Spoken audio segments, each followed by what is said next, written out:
A lot's happened in the last few weeks. I've been reading audiobooks more. I know that kind of sounds like an oxymoron to read an audiobook, but quite frankly, I have a very terrible attention span, so combined with a very, very strong inability to focus on a book for much more than maybe a minute and a half before my mind starts going crazy.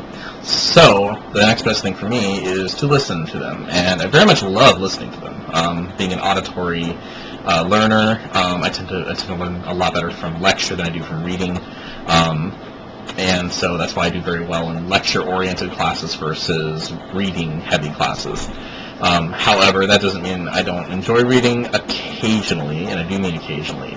I do like to get into a book, and there's very few books that I've read that I've actually been able to finish, such as there's like one Star Trek book a while ago that I used to read that I finished in one night because I was so engrossed.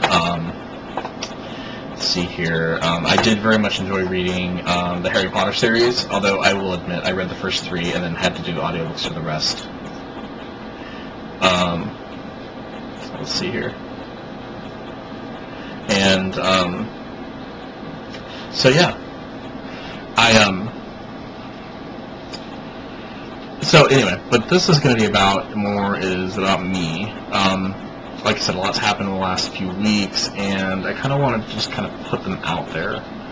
I think that over the last few weeks, reading the material I've read, I think my mind has really been, like my political ideology really has been shifting a great deal as I've been learning a lot more about things. Now, many conservatives really hate Paul Krugman for his economics, and I can understand why. I mean, he is a very liberal economist, and he does embrace the Keynesian model of economics a great deal. And for those of you who don't know, John Maynard Keynes was an economist from the Great Depression era, and he wrote a great deal of material about Keynesian economics, which focused more on demand-end economics, meaning that people believe that the demand end of the economy, so like the consumer, the person who goes and buys goods and services, are what really drives the economy, and as such, people really don't agree with that position because of how populist it seems to be, especially Republicans. You don't find many Keynesian economists that are Republicans unless they're maybe centrist-minded or even, dare I say, liberal Republicans, which are a very rare breed these days. So, on that note, so first thing is I did an inventory of my political views, and I'll admit that I have some liberal ones, definitely. My pro-choice position is extremely complicated, and if you go up in the earlier videos, I actually go into it a great deal more detailed, but for political purposes, I'm pro-choice.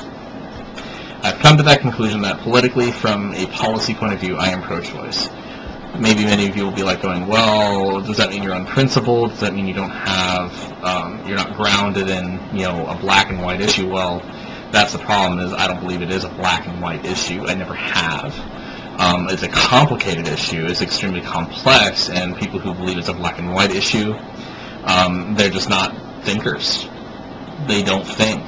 They don't reason. They don't judge.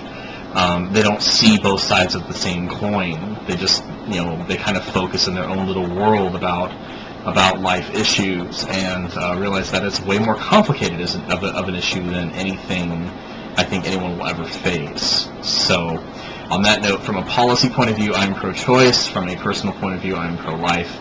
I would highly prefer a woman never get an abortion if possible, but I cannot, in good conscience, and just in good conscience, could never use the law to force that view on a woman. So, no, I am pro-choice. Now, on the next issue, this is probably one of the more obvious ones, I'm pro-marriage equality, so I favor voting for Referendum 74 in the fall, and you should too, because it is an issue of fairness, and so, I'm voting yes for R74 in the fall. I'm pro-marriage equality, albeit this isn't the way I prefer it done, but given that it's there, I might as well support it because it's something I do eventually agree with. I just would have taken a more moderate view of it, so, rather seen it progress more paced, so starting off with a separate but equal institution of partnership that conveys the exact same benefits of marriage, and just moved on until we eventually just say, okay, let's just lump it all together and just call it the same thing. To give the public time to adjust to seeing it in society. And many, I got in fights with other LGBT people about this, and one almost came to blows once, but that was, that's okay. That's okay. It was a good fight. And then I've started looking at my economic views, and had you asked me 2-3 years ago about my economic views, I would have said staunchly conservative. But now not so much, and I guess it's more to do with what I've learned about the last 3 years and about the last 20 years, really, that's really opened my eyes as to why I can't call myself an economic conservative as much anymore. And here's the reason, is in conjunction with my life experiences, where I feel like I have been treated unfairly on a couple of different occasions in business, arbitrarily fired from being sick, fired from doing what I believed I was supposed to do and not having any, basically just over and over again, it's been proven that businessmen will generally, and I use the term generally very carefully, will generally take the path of least resistance with their business decisions.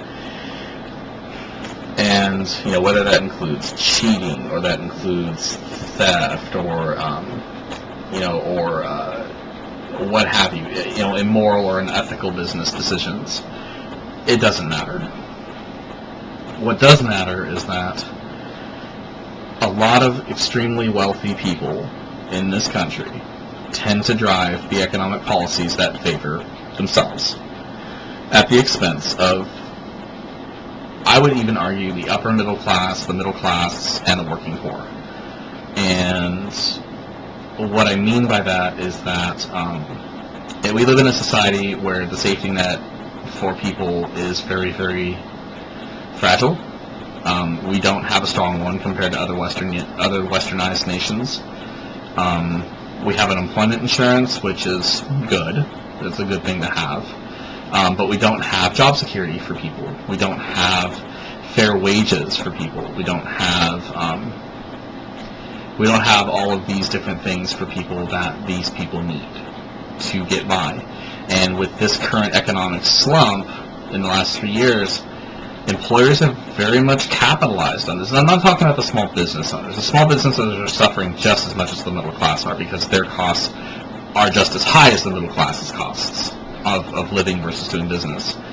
What I mean by that is large corporations have been taking advantage of the weak economy to drive down wages, to drive down benefits, to drive down costs at the expense of their employees without cutting their fat first. This is what I call servant-based leadership, and it's a value that's allegedly expressed by lots of larger corporations, but rarely followed. For example, if you're going to cut the wages or jobs of your employees, actually no, let's go back further. Okay, let's go back further. When it comes to faith, I'm going to talk about faith for just a moment. When it comes to faith, I truly believe that your moral and ethical actions as you live life reflect in your business decisions. And what that means is that the decisions you make about your business practices are a reflection of your character. If you're just going to say business is business and screw whoever I heard to do it because it's just business, I believe it shows weakness of character and weakness of moral integrity to do so. Now, that's one thing where your company is losing money fast and you have to suddenly cut costs. That's one thing completely different, especially if you're not paying, yourself huge bonuses to do it. So I'll use the example of some banks, for one. Distressed banks who got bailouts from the government, they took bonuses. Their CEOs and higher up management took bonuses, performance bonuses, quote unquote.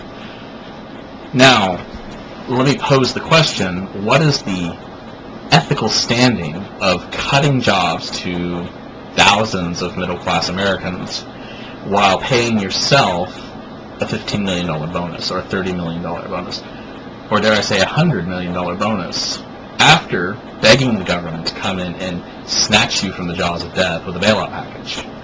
So the company, banks like Bank of America, Chase Manhattan, or and a couple of other firms that I can't really think of at the moment. But the point is that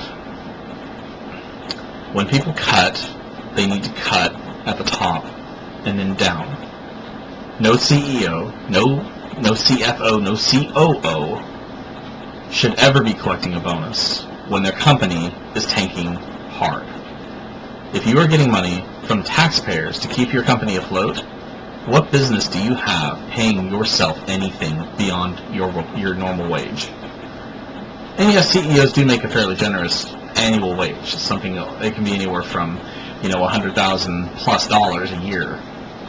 It's a very nice living to be a CEO. It's also a lot of work, no question. And do they deserve their salary? Yes, because they're an employee, and employees deserve their compensation. But that doesn't mean you deserve your bonus. And the rules change when you accept public money to keep yourself afloat. There's no business of any company accepting money for anything and then paying themselves in the process. So, I guess where I'm going with this is that, do I believe government has a larger role to play in economic affairs? Yes. And here's my reason. Because anything a company does affects the public. It affects the public trust, it affects the public confidence, it affects the public system. When companies lay thousands of employees off, what happens?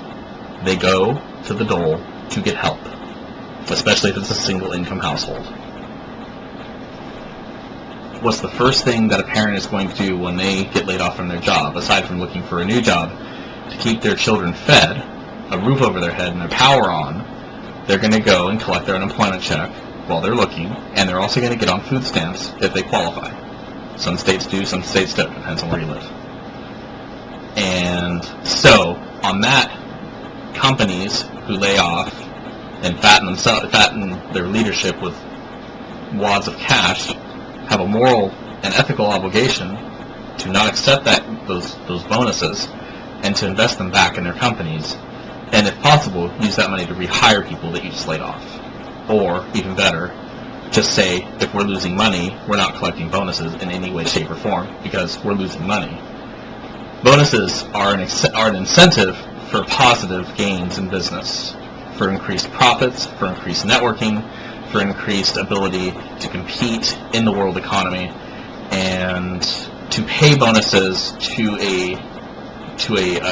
executive leadership in a company when they're failing is reprehensible, and no small business does that.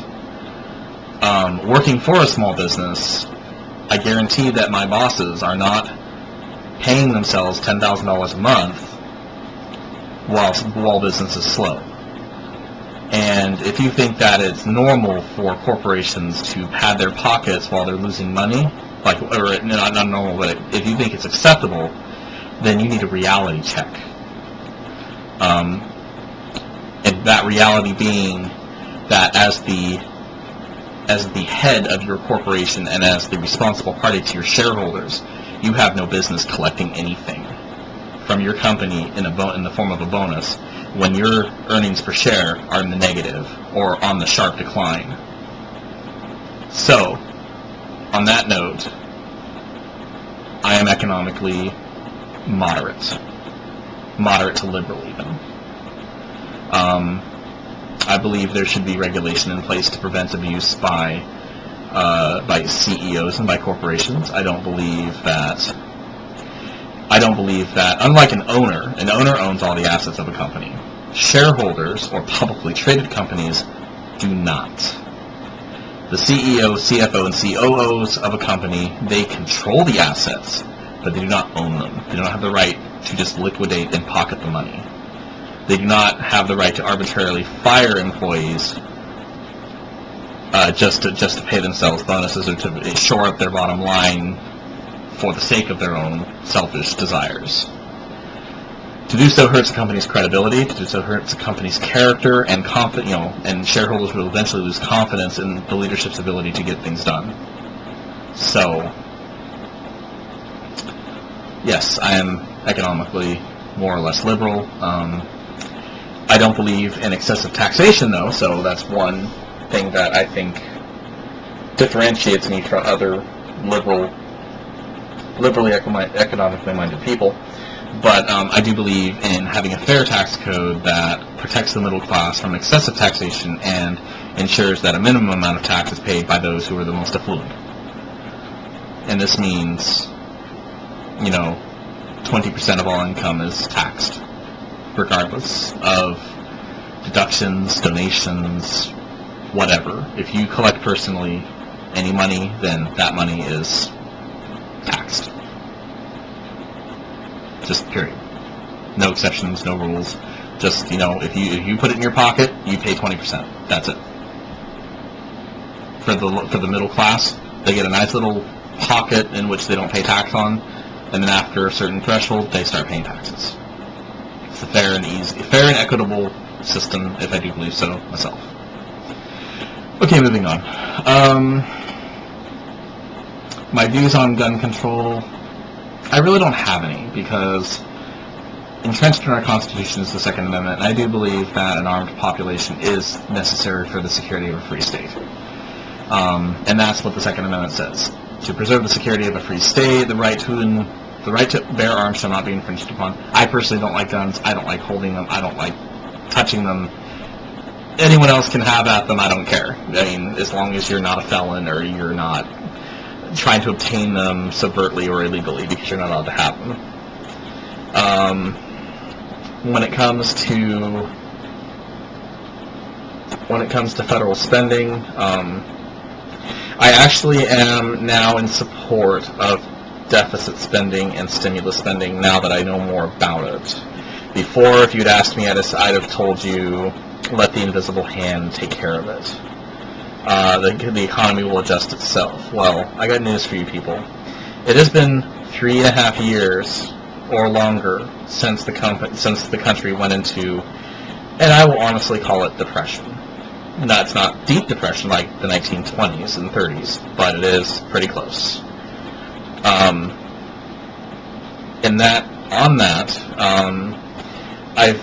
To kind of sidetrack here.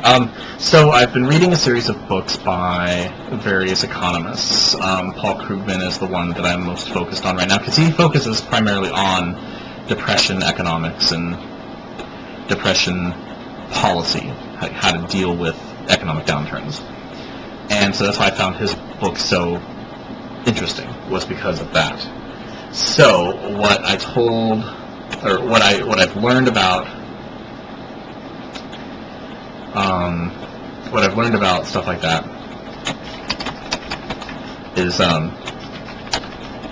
that I think both ends of the spectrum, Keynesian and classical economists, both have it right and have it wrong at the same time. And here's what I mean, is Keynesian focuses on the demand, and classical focuses on the supply end.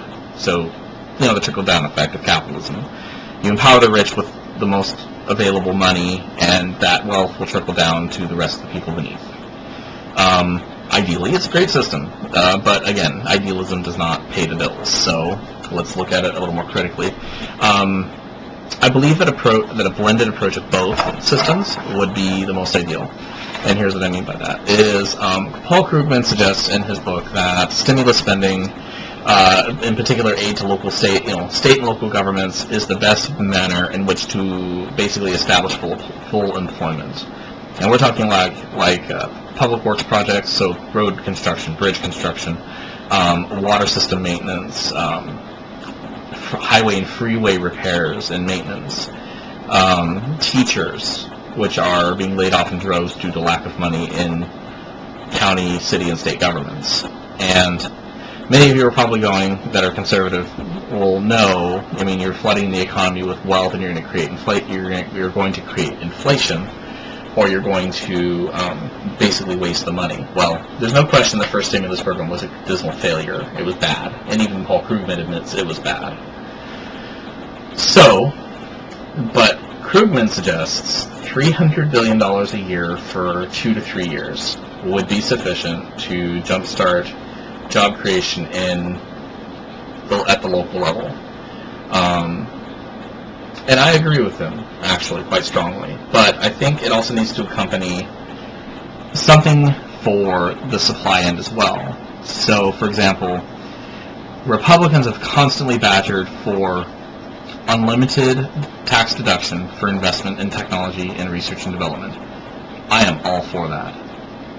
Let a company go and buy technology, go and spend money on research and development, and let them write off as much as they want. Because you know what? That money that they're investing in those types of ventures are going to create jobs.